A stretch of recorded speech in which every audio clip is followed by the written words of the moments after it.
So if you take a look at the latest polls, President Trump's approval rating is bleak, sitting right now at 37%. That's according to a Quinnipiac poll.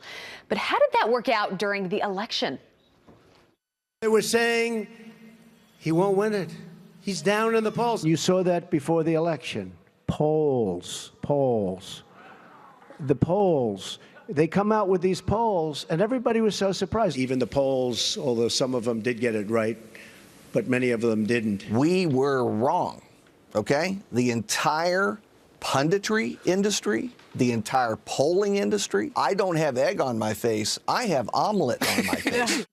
We all remember that moment. So what should you believe from these polls, if anything? Here to discuss is former pollster for Ted Cruz, Chris Wilson. Chris, good morning to you. Thanks for being with us.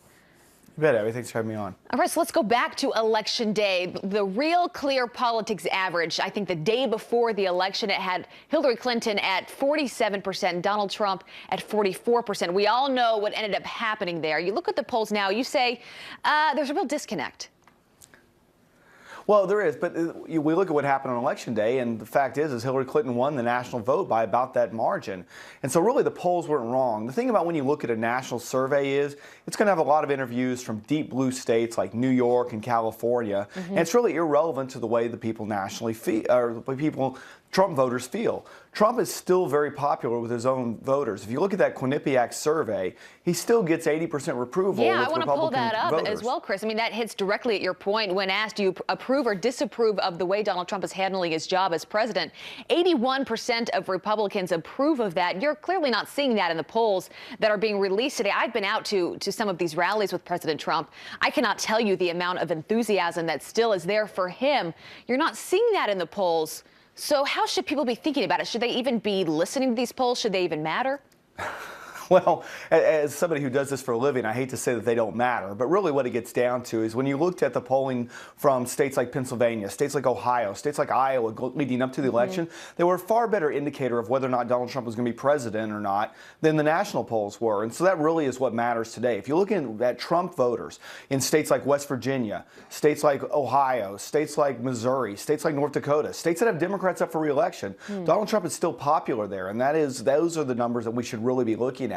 When it gets down to it, when you hear Democrats talk about Trump being unpopular, the fact is you're seeing an unprecedented polarization with Democrats. In fact, if you inside that same Quinnipiac survey, Trump has the approval of only 6% of Democrats. Even whenever Obama was at his most negative, he was at double-digit approval of Republicans.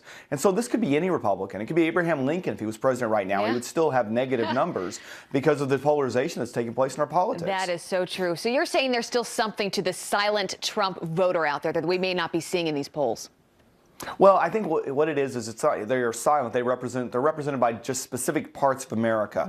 If you pull out the deep blue states, specifically New York, California, and look at the states that are really more swing states, the ones that Trump won, and the states that have Democrats up for re-election this year, Donald Trump is still popular. He's seen as having been doing a good job, and that's why you look at the Joe Manchins, the Heidi Heitkamps, the Claire McCaskells, and they're not jumping to join the Democrat majority and saying, oh, we're going to vote against everything Donald Trump does, because they're in a difficult situation because their America is not the America that's represented by those national surveys. Well, if there's one thing we know about President Trump, he wants high poll numbers. He wants to get those numbers higher than they are today. So there's still a lot of work to do. Chris Wilson, thanks for being with us this morning. Good to have you here. You bet. Thank you, Abby.